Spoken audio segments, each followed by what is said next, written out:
So friends, welcome back to my YouTube channel learn science. आज हम chapter number 11 reproduction in plants का part 3 लेकर के आए हैं, जिसमें आज हम पढ़ने वाले हैं artificial methods. Okay, artificial methods किसके? वेजिटेटिव रिप्रोडक्शन के। हमने पिछले पार्ट में नेचुरल मेथड्स पढ़े थे, आज हम पढ़ेंगे आर्टिफिशियल मेथड।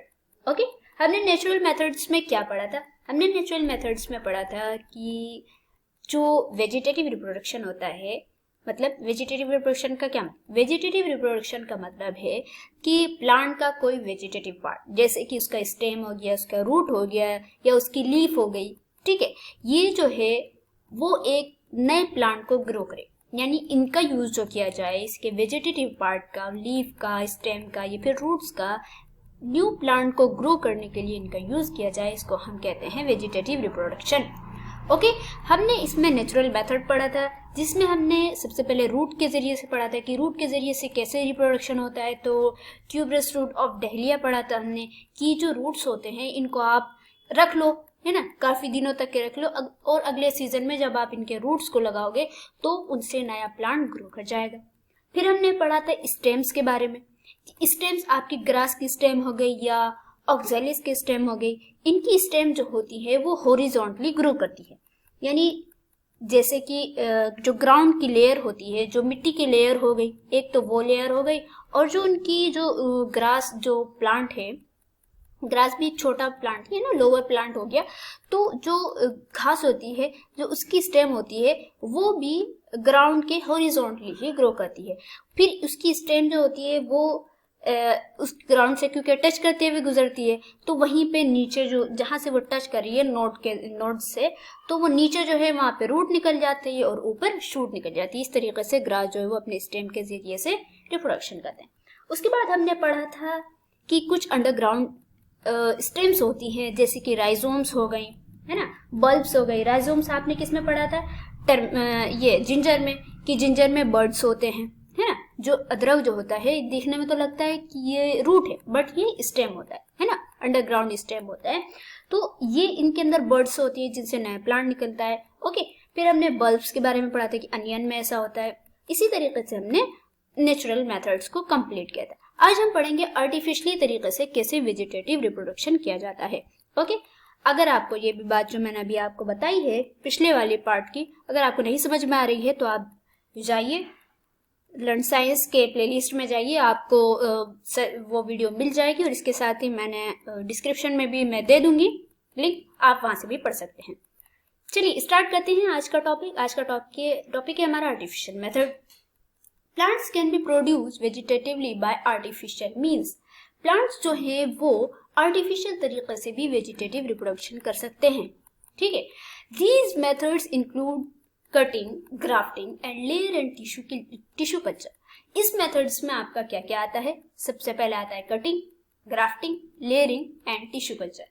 ये सभी टर्म्स जो हैं इनको हम वन बाय वन डिटेल में पढ़ेंगे कि कटिंग क्या होता है, ग्राफ्टिंग क्या होता है, लेयरिंग क्या होता है, टिश्यू कल्चर क्या होता है। आइए पहले पढ़ते हैं कटिंग के बारे में। This method is generally used for multiplying sugar cane, rose, bougainvillea and hibiscus. Cutting जो मेथड है वो किसके लिए यूज किया जाता है? शुगर कैन, यानी कि हमें गन्ने को मल्टीप्लाई करने के लिए, यानी उसकी प्रोडक्शन करने के लिए, या जिसे कहा जाए तो रिप्रोडक्शन करने के लिए, रोज के लिए, ठीक है, बोगनवेलिया के लिए, हिबिस्कस के लिए। It involves cutting of part of a stem and placing it in the moist soil. इसमें क्या होता है कि जो पेरेंट प्लांट होता है ना, उसका एक स्टेम काट लिया जाता है और उसको मॉइस्ट सॉइल में उसको लगा दिया जाता है। ओके, जब उसको मॉइस्ट सॉइल में लगा देंगे, मतलब गीली जिस मिट्टी में नमी हो, गीली मिट्टी जिसे कहा जाए, उसमें डाल देते हैं, तो फिर वो क्या होता है कि उस वहां से रूट निकलने लगती है, और जब रूट निकलने लगती है तो फिर उसके बाद वो न्यू प्लांट ग्रो कर जाता है। देख रहे हैं आप, यहाँ पे दिखाया गया है कि स्टेम कटिंग, ये एक पेरेंट प्लांट है, आपने जो है इसकी एक स्टेम को यहाँ से कट कर दिया, और कट करने के बाद उसको एक मॉइस्ट सॉइल में, एक अलग पॉट में इसको लगा दिया, ठीक है। और यहाँ पे ये मॉइस्ट सॉइल है और इसके अंदर सभी न्यूट्रिएंट्स मौजूद हैं, तो ये प्लांट को एक नए तरीके से, एक न्यू प्लांट जो है यहाँ से ग्रो कर जाएगा। तो आपने देखा कि आर्टिफिशियली तरीके से हमने कैसे एक न्यू प्लांट ग्रो करवा लिया। Okay, after some time this stem develops root at the base and grow into a new plant. कुछ टाइम के बाद यहाँ पे इसके बेस में यानी इसके नीचे जो यहाँ पे रूट्स डेवलप हो जाएंगे और ये एक नया प्लांट बन जाएगा, ये ग्रो करने लगेगा। ओके, सेकंड आता है हमारा ग्राफ्टिंग। ग्राफ्टिंग में क्या होता है, this is very common method used in ornamental in fruits plants to develop new varieties called hybrid varieties. ये बहुत ही कॉमन मेथड है और ये कहाँ यूज किया जाता है, ऑर्नामेंटल। ऑर्नामेंटल किसे कहते हैं, ऑर्नामेंटल कहते हैं वैसे प्लांट्स जो कि सजावट के लिए यूज किए जाते हैं ना। बहुत सारे प्लांट्स होते हैं ऐसे जो क्लाइंबर्स होते हैं जिन्हें हम जो है अपने घरों में खूबसूरती के लिए लगाते हैं, और बहुत सारे फ्रूट्स के लिए यूज किया जाता है ग्राफ्टिंग। क्यों ताकि इनकी जो है हमें नई नई वेराइटीज हमें मिल जाए, और उन नई नई वेराइटीज को हम बोलते हैं हाइब्रिड वेराइटीज। याद रखिएगा हम उन्हें क्या बोलते हैं, hybrid varieties. It involves the following steps. अब ये देखिए इनमें क्या क्या चीजें होती है। ओके, चलिए आगे चलते हैं। देखिए पहले हम इसमें देख लेते हैं। इस फिगर में आप देखिए, ये है आपका एक अलग प्लांट का है। ये वाली जो पूरी स्टेम दिखाई दे रही है ये आपको स्टेम के साथ उसमें लीफ भी लगी हुई है। ये एक अलग प्लांट है जिसे हम बोलते हैं साइन, और ये है अलग प्लांट का जिसे हम बोलते हैं स्टॉक। अब इसमें हुआ क्या है ग्राफ्टिंग में मेनली कि ये आपका मान लिया आपको जो है आपके पास दो तरह के प्लांट है, ठीक है। एक रोज का प्लांट है, एक है रेड कलर का रोज और एक है आपके पास पिंक कलर का रोज। ओके, तो आपको क्या करना है कि आपको रेड और पिंक का मिला करके जो है आपको कुछ आपको जो है कुछ एक अलग ही आपको एक न्यू वेराइटीज आपको मतलब ग्रो करनी है। तो आप क्या करेंगे, आप जो है ये जो है आप एक पिंक कलर का जो आपके पास प्लांट था उसकी एक आप इस तरीके से स्टेम काट लेंगे, है ना। आपने उसकी वहां से स्टेम काट ली, और उसके बाद जो ये वाला प्लांट है रेड कलर का, आपने उसकी यहाँ से इसके ऊपर से जो ये प्लांट है इसके ऊपर से यहाँ से कट कर दिया, ठीक है। ये हाफ हो गया और ये वाला भी हाफ हो गया। अब क्या करेंगे आप जो है इसको, अब ये देखिए यहाँ पे इसको ये जो इतना वाला पार्ट है इसको जूम करके दिखाया गया है। ये ऊपर वाला प्लांट हो गया, ठीक है, और ये नीचे वाले प्लांट का दिखाया। ये वाला ये जो पार्ट है ना ये नीचे वाले प्लांट का, और ये जो आपको इसके अंदर घुसा हुआ दिखाई दे रहा है ये है आपके ऊपर वाले प्लांट का, ठीक है। आप क्या करेंगे, जो नीचे वाले प्लांट था ना इसकी जो स्टेम थी उसको आपने क्या किया कि बीच में से उसको कट कर दिया, यानी इसको बीच में से फाड़ दिया। जब आप इसको बीच में से फाड़ देंगे तो उसके बाद आप ये देखिए ऊपर से आपने जो है ये जो ऊपर वाला प्लांट था इसको इसके अंदर घुसा दिया, और घुसाने के बाद आप जो है इसको टाइट से किसी रस्सी वगैरह से इसको बांध देंगे। जब आप कुछ दिनों के बाद इसको देखेंगे, मतलब इसको बांधने के बाद कुछ दिनों के बाद आप देखेंगे तो ये आपस में मतलब इनमें यहाँ पे सेल्स डेवलप हो जाएंगे और आपस में एक ये जो है न्यू ही प्लांट ग्रो करने लग जाएगा, और इसके अंदर से जो फ्रूट निकलेंगे या जो इसके अंदर से फ्लावर्स निकलेंगे उनकी वैरायटी एकदम अलग होगी। तो ये हो गया आपका ग्राफ्टिंग। ओके, समझ में आ गया आपको। चलिए अब इसको हम पढ़ लेते हैं कि इसमें हुआ क्या है ना। A bud or a cutting that has several buds called the sign of one plant is placed over the cut stem with roots of another plant called the stalk। ठीक है, आपने एक साइन लिया और एक स्टॉक लिया। याद रखिएगा इनके नाम, जो आपने अलग से लिया है वो हो गया आपका साइन और ये हो गया स्टॉक। ठीक है, इसके ये जो है ये पूरा प्लांट है ना, ये पूरा प्लांट, ये जो प्लांट है आप ये पूरा प्लांट है, मतलब इसमें रूट्स वगैरह भी हैं, और लेकिन आपने क्या किया है कि इसको यहाँ से कट कर दिया है। ठीक है, यहाँ से आपने इसको कट कर दिया इस प्लांट को, और इसके ऊपर जो है एक जो न्यू दूसरा जो प्लांट था उसको ला करके यहाँ पे लगा दिया है।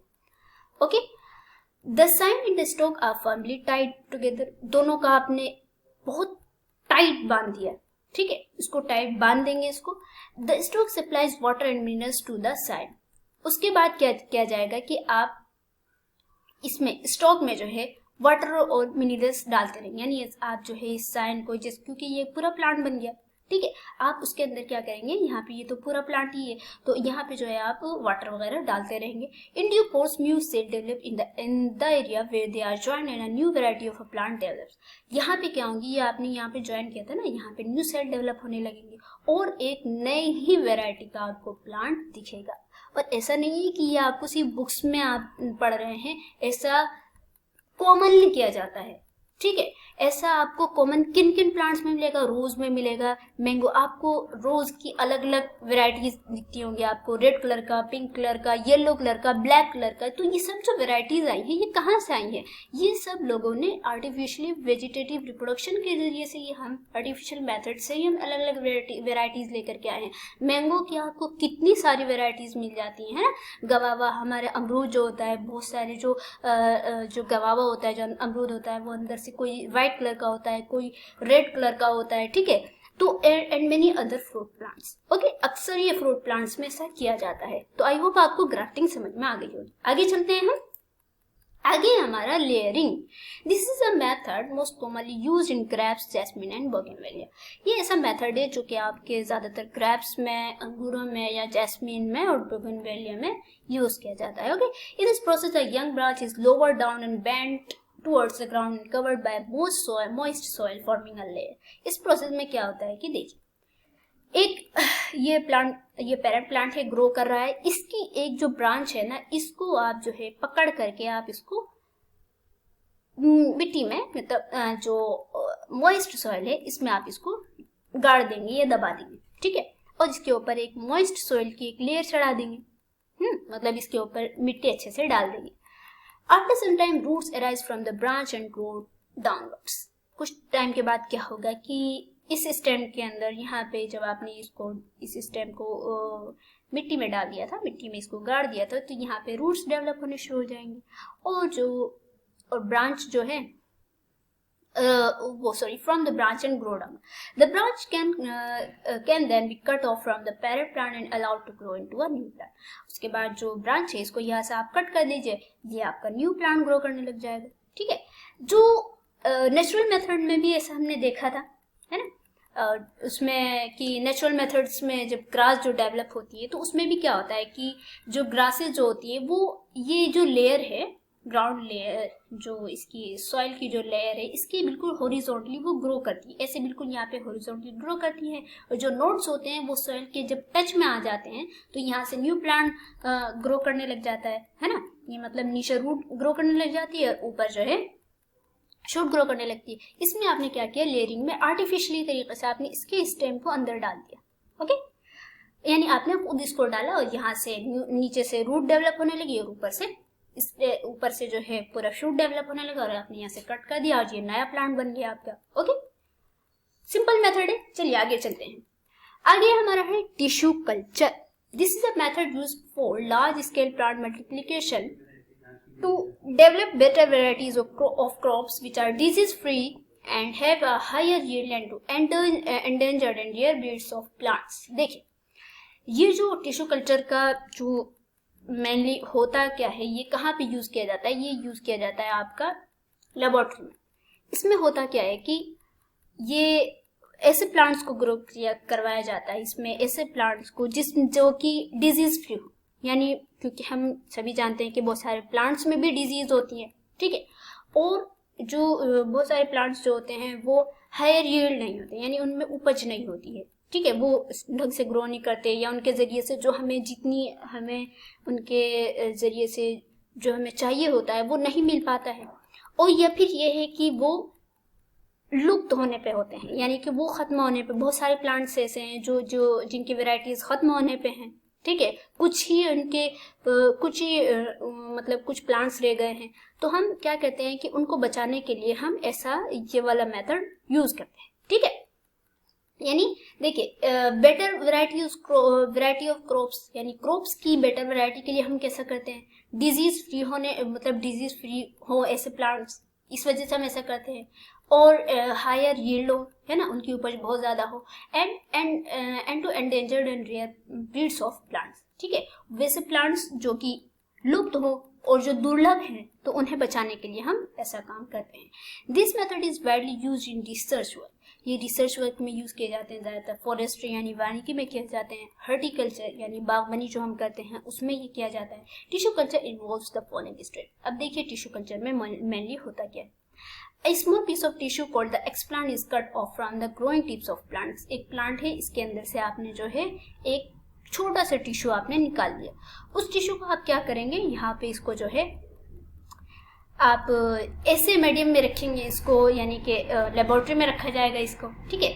और इस ऐसे मीडियम में रखेंगे जहाँ पे कि एक इस टिश्यू को ग्रो करने के लिए जितने न्यूट्रिएंट्स की ज़रूरत है ना, तो उतने न्यूट्रिएंट्स में उसको रखा जाएगा। Okay, this tissue piece is kept in a medium rich in nutrients which promote cell division. उसके बाद यहाँ पे सेल का डिवीजन होगा। Cell division results in a mass of loosely arranged cells called callus which eventually form multiple shoots. अब ये यहाँ पे क्या होगा कि ये जो सेल है ये डिवाइड करने लग जाएगी, और चूंकि ये टिश्यू कल्चर यानी आर्टिफिशियल तरीके से यहाँ पे डिवाइड हो रहा है, तो हम यहाँ पे इसको जो है सेल्स कहेंगे। ओके, और ये सेल्स जो होगा ये शूट्स बनना स्टार्ट हो जाएगा। जब ये शूट्स बनना स्टार्ट हो जाएगा तो rooted shoots are then shifted to pots, है ना, यानी कि ये पूरा एक शूट बन जाएगा। और जो इसके अंदर शूट बना और उसके अंदर रूट भी बन गए, तो उसको हम क्या करेंगे, उसको हम पॉट में शिफ्ट कर देंगे। And suitable condition are provided to grow into a mature plant. और उसके बाद जो उसको मैच्योर प्लांट बनाने के लिए, उसको ग्रो करने के लिए पूरा एक मतलब पूरा प्लांट बनाने के लिए हम उसको जितनी भी उसको कंडीशन जो अवेलेबल होनी चाहिए उसके लिए जो सुटेबल हैं, हम वो उसको देंगे। और उसके बाद हमारा जो है एक न्यू वेराइटी का डिजीज फ्री हायर यील्ड है ना हमारे पास प्लांट आ जाएगा। ओके, तो ये टिश्यू कल्चर मेथड हो गया, आपको समझ में आ गया। इसमें हुआ क्या मेनली कि मतलब एक प्लांट के एक टिश्यू लिया, उसको आपने जो है आपने एक ऐसे मीडियम में रखा जिसमें कि न्यूट्रिएंट्स वगैरह मतलब आर्टिफिशियल मीडियम में रखा जिनमें न्यूट्रिएंट्स जितने एक टिश्यू को ग्रो करने के लिए, प्लांट के टिश्यू को ग्रो करने के लिए चाहिए वो सभी मौजूद हैं। वो ग्रो करता रहा और उसके बाद उसमें शूट्स डेवलप हुए, रूट्स भी डेवलप हुए। उसको जो प्लांट जो छोटा सा प्लांट था, ठीक है, आपने इस प्लांट लेट्स को उठा करके पॉट में लगा दिया, ये नया प्लांट ग्रो कर। ओके, चलिए आगे चलते हैं। आगे हमारा advantages of vegetative reproduction. Vegetative reproduction के क्या एडवांटेजेस हैं, हम क्यों इनको यूज करते हैं, है ना, वेजिटेटिव रिप्रोडक्शन का हमारा क्या मकसद है इनका, ठीक है। अब हम इसको कुछ पढ़ेंगे। The advantages of vegetative reproduction are listed below, है ना, कुछ इनके एडवांटेजेस हैं। It is faster and more certain method of reproduction. ये जो रिप्रोडक्शन है बहुत ही फास्टर है और more certain. Sometimes the seed may not germinate due to unfavorable conditions. कभी कभी ऐसा होता है कि जो सीड्स होती हैं, जो फ्रूट्स के अंदर बीज होती हैं, वो सही से जर्मिनेट नहीं कर पाती हैं, है ना। या सीड्स अगर आपने लगाई हैं, है ना, जैसे आपने कहीं पे बीज बोई है, अब उस बीज में जो है उस सीजन में सही से बारिश नहीं हुई, या सही से उसमें उसको जितनी सीड को ग्रो करने के लिए जितनी न्यूट्रिएंट्स थी उसमें नहीं हो पाया ऐसा, तो मतलब सीड जो है वो जर्मिनेट नहीं कर पाई, है ना, उसमें से पौधा नहीं निकल पाया। But in this case a new plant directly grows from a part of a plant. तो हम क्या करते हैं कि जो आपकी सीड है वो खराब हो गई, है ना, और आपके पास सीड नहीं है, तो आप क्या करते हैं कि वो एक नया प्लांट जो है, एक जो पेरेंट प्लांट है, तो आप उसके एक पार्ट से डायरेक्टली एक नया प्लांट ग्रो कर सकते हैं विदाउट सीड, है। पहला आपका एडवांटेज हो गया। New plants resemble the parent plant exactly. इसमें क्या होता है वेजिटेटिव रिप्रोडक्शन में कि जो आपका नया प्लांट निकल रहा है ना, जो बेबी प्लांट है, वो अपने पेरेंट प्लांट के उस पेरेंट प्लांट में जितनी चीजें हैं, जितनी उसके अंदर जो उसके अंदर खासियतें हैं, वो सभी उसके अंदर आ जाएंगी। वो मतलब एक तरीके से वो उसका क्लोन हो जाएगा, है ना। क्लोन आपने सुना ही होगा ना, कि जिसमें एक पेरेंट बॉडी की एकदम बिल्कुल उस पेरेंट बॉडी में जो उसके कैरेक्टर्स हैं, जो जिस तरीके से जितनी हाइट है वगैरह वगैरह, जो उसका बोलने का तरीका है, तो हम एक न्यू क्लोन बना लेते हैं। लेबोरेटरी में बनाया जाता है, ह्यूमंस का भी क्लोन बनाया जाता है, ठीक है, और शीप का भी बनाया जाता है। तो जो नया प्लांट होता है इसमें वेजिटेटिव रिप्रोडक्शन में, वो अपने पेरेंट प्लांट का एकदम बिल्कुल उसी की ही कॉपी होता है। ओके, एकदम उसके समान होता है। Thus it helps in conserving characteristics feature of that plant or of the parent plant, और जो पेरेंट प्लांट के जो कैरेक्टरिस्टिक फीचर्स होते हैं वो कंजर्व रहते हैं, है ना, जो हमें चाहिए होते हैं, जैसे चाहिए होते हैं हम वैसे ले सकते हैं, और जो है पेरेंट प्लांट के वो भी कंजर्व रह सकते हैं, हम उनका संरक्षण कर सकते हैं। Plants that do not flower or have seeds can be produced by this method. और ऐसे प्लांट्स जिनमें फ्लावर नहीं है, जिनमें सीड्स नहीं है, तो उनको भी तो रिप्रोड्यूस करना है ना, तो वो नेचुरली भी कर लेते हैं और कभी कभी हम आर्टिफिशियली तरीके से भी हम क्या कहते हैं उनको रिप्रोड्यूस करा सकते हैं।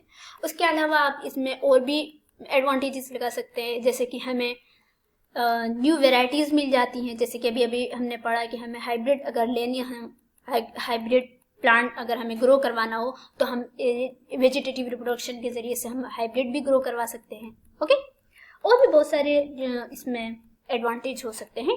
चलिए आगे चलते हैं। अच्छा, ये जो एक्टिविटी है ये आपके पिछले पार्ट की है, ये छूट गई थी एक्टिविटी, और एक बच्चे ने मुझे बोला भी था कि आप जो है मैम आप एक्टिविटीज़ करवा दिया कीजिए। तो हाँ, मैं एक्टिविटीज़ वैसे जो मुझे लगता है कि ये इम्पोर्टेंट एक्टिविटी है तो मैं आपकी वो ज़रूर करवाती हूँ। कुछ एक्टिविटीज़ मैं छोड़ देती हूँ, लेकिन अब से इंशाल्लाह सारी एक्टिविटीज़ आपकी कवर होंगी। ओके, टू स्टडी, आपको इस एक्टिविटी में क्या करना है, टू स्टडी एन अनियन और अ पोटैटो फॉर वेजिटेटिव रिप्रोडक्शन। आपको जो है अनियन और पोटैटो में वेजिटेटिव रिप्रोडक्शन करना है और आपको देखना है कि क्या उसमें वाकई वेजिटेटिव रिप्रोडक्शन होता है या नहीं होता है ना। यानी कि आपको एक अनियन से, प्याज से और एक पोटैटो से न्यू प्लांट ग्रो करवाना है। ठीक है, तो आपको क्या क्या मटेरियल्स चाहिए, एक पोटैटो चाहिए, एक गिलास जार चाहिए, वाटर चाहिए, एक पॉट चाहिए और सॉइल चाहिए। ओके, आपको ये सब चीज़ें चाहिए। आप एक काम करिएगा, इसको है ना अपने घर में भी करिएगा, बहुत मज़ा आएगा आपको करने में। आप मतलब अपने घर में भी करेंगे तो आपको आपके जो पेरेंट्स होंगे उनको भी खुशी होगी कि जो हमारा बच्चा है वो बहुत अच्छे से पढ़ रहा है, इसको एक्सपेरिमेंटली। आपको भी खुशी होगी अगर आपका प्लांट ग्रो कर गया है ना। ऐसा होता है, हम लोग भी जब अपने स्कूल में थे तो हम भी बहुत सारी ऐसी एक्टिविटीज़ किया करते थे। हमारी टीचर्स हमें बोलती थी कि आप ये करिए, और फिर हमारा जब फ्लावर निकलता था, पहला फ्लावर जब निकलता था, उस वक्त जो खुशी होती थी ना, वो मतलब लफ्ज़ों में बयान नहीं कर सकते कि उसको मतलब कितनी ज़्यादा खुशी होती थी। ऐसा आप भी करिएगा, आपको भी मज़ा आएगा। ओके, तो आपको क्या करना है, पहला काम क्या है, fill an empty pot with soil.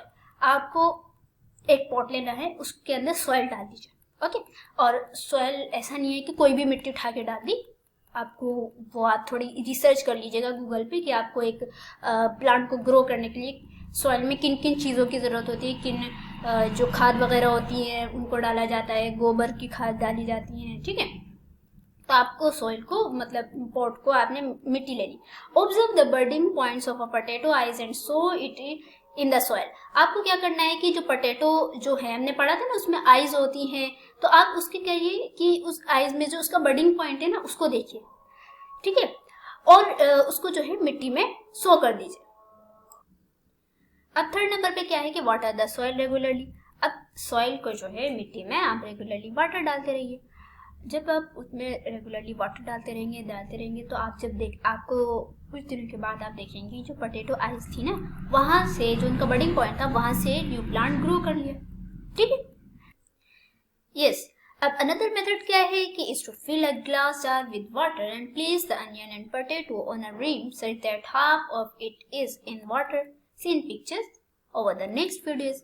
आपको दूसरे मेथड में करना क्या है कि आप एक गिलास लीजिए और उसको वाटर से मतलब फिल कर दीजिए। ठीक है, और उसके बाद क्या कीजिए कि जो अनियन है, एक अनियन या एक पोटैटो, उसका जो ये वाला पार्ट है ना, जो उसका रूट वाला पार्ट है, उसको इसके अंदर डाल दीजिए। ठीक है, ऐसे आपको डालना है कि इसका हाफ जो है, आप जिससे आपको पिक्चर में दिखाया गया है कि इसका हाफ पार्ट जो है वो आपका अंदर होना चाहिए, पूरा हाफ ना हो, मतलब इतना हाफ हो। ठीक है, ये आप इसके अंदर डाल दीजिए कुछ दिनों के लिए। ठीक है, उसके बाद आपका जब कुछ दिनों के लिए आप इसको डाल देंगे तो ये प्याज जो होगी ना, ये थोड़ी सी सड़नी स्टार्ट हो जाएगी, है ना। आप देख रहे हैं कि ये स्टार्ट हो गई, ऐसे करके थोड़ी सी अंदर को चली गई, है ना, और ये अंदर को चली जाएगी।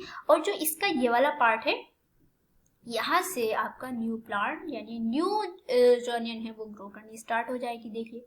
ठीक है, तो इस तरीके से आप अपने घर में भी करके देख सकते हैं, है। और observation, roots and shoots can be seen emerging from the bulb and tuber. तो आपको जो रूट्स एंड शूट्स है वो आपको बल्ब और ट्यूबर से, बल्ब तो आपका अनियन में दिखाई देगा, ठीक है, वहां से आपको शूट्स दिखाई, यहाँ से बल्ब से जो है आपके शूट्स निकल गई है, और जो रूट्स हैं वो भी आपको दिखाई दे देंगी, ओके, ट्यूबर्स में। ओके, तो चलिए ये वाली एक्टिविटी कंप्लीट हो गई। आइए ये जो लेट्स रिमेंबर इसको भी कंप्लीट कर लेते हैं फटाफट से। राइट ट्रू, यहाँ पे ट्रू एंड फॉल्स है, उसके बाद जो फॉल्स स्टेटमेंट है आपको उसको करेक्ट भी करना है। ओके, पहला है respiration is the process of producing young ones from their parents. Absolutely wrong, because यहाँ पे रेस्पिरेशन नहीं बल्कि रिप्रोडक्शन होना चाहिए, है ना। रिप्रोडक्शन ही तो ऐसा प्रोसेस है ना जिसमें एक न्यू प्लांट, मतलब न्यू ऑफस्प्रिंग जिसे कहा जाए, अब वो प्लांट हो सकता है या ह्यूमन भी हो सकता है या एनिमल, कोई भी एनिमल हो सकता है, तो वो प्रोड्यूस होता है। तो यहाँ पे आएगा आपका, ये तो पहले रॉन्ग हुआ आपका, यानी फॉल्स हुआ, और यहाँ पे आएगा आपका, आपको क्योंकि करेक्ट भी करना है तो यहाँ लिखेंगे आप रिप्रोडक्शन। सेकेंड है sexual reproduction in the formation of new individuals from the cells of a single parent, एकदम राइट। थर्ड है फॉर्मेशन ऑफ स्पोर्स है, सॉरी यहाँ पे स्पोर्स लिख दिया है। Formation of spores is a form of asexual reproduction, ये भी बिल्कुल सही है। फोर्थ है हमारा leaves of bryophyllum develops small birds, oh sorry यहाँ पे BUDS बर्ड्स होगा, on the root of the plant, ये भी एब्सोल्युटली रॉन्ग है, बिकॉज जो ब्रायोफाइलम की जो लीव्स होती हैं उसमें जो स्मॉल बर्ड्स जो होते हैं वो रूट्स पे नहीं निकलते हैं, प्लांट के रूट पे नहीं बल्कि लीफी पे होते हैं, ठीक है, उनके लीव्स पे निकलते हैं। Grafting and cutting are natural ways of vegetative reproduction, ये भी रॉन्ग है, बिकॉज ये नेचुरल वेज नहीं है बल्कि ये आर्टिफिशियल वेज है। Answer the following questions hourly, आपको ऑरली इनका आंसर करना है। व्हाट इज एसेक्सुअल रिप्रोडक्शन, बताइए, ये आपको याद होना चाहिए, नहीं भी याद है तो कोई बात नहीं, आप अपने जो कीवर्ड्स हैं वहां से भी आप देख करके इनको, मतलब आप इनको जो है सॉल्व कर सकते हैं, लेकिन फिर भी क्योंकि हमें ऑरली करना है तो मैं भी आपको बता देती हूँ। ओके, तो the formation of new plants from the cells of a single parent is called asexual reproduction. Second, what is vegetative reproduction, तो vegetative reproduction it is a type of reproduction in which a cell tissue और part of an organ for plant develops into a new organs. अब आपको बताना है name the artificial methods of vegetative reproduction of plants. अभी अभी हमने पढ़ा है, सबसे पहले cutting, second grafting, layering and tissue culture. What is cells, cells या इसका ये जो है इसकी डेफिनेशन जो है वो आप अपने बुक से भी देख सकते हैं कि cell division results in a mass of loosely arranged cells called cellus, या फिर ये कि आप ये भी लिख सकते हैं the term cellus refers to tissue arising from the disorganized proliferation of cells from segments of plant organ। Okay, तो ये आपका आज की वीडियो कंप्लीट हो गई। मिलते हैं अगली वीडियो में। अगर आप हमारे चैनल पर न्यू है तो हमारे चैनल को सब्सक्राइब कीजिए, वीडियो को लाइक कीजिए और अपने दोस्तों के साथ जो 7th क्लास में जरूर शेयर कीजिए। अस्सलाम वालेकुम।